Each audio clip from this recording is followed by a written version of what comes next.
রম্ভাসুরের পুত্র মহিষাসুর পিতার মৃত্যুর প্রতিশোধ নিতে প্রজাপতি গম্ভীর ধ্যান মগ্ন হলেন।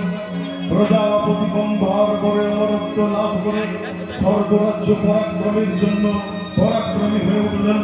তার অত্যাচারে স্বর্গবদ্ধ পাতাল অধিষ্ঠিত হতে লাগলো।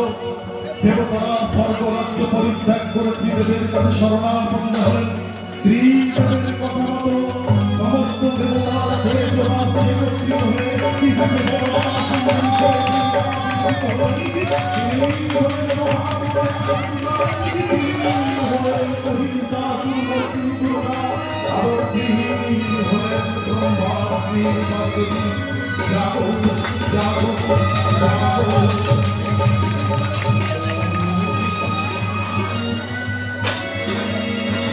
या देवी सर्वभूतेषु शक्तिरूपेण संस्थिता नमस्ते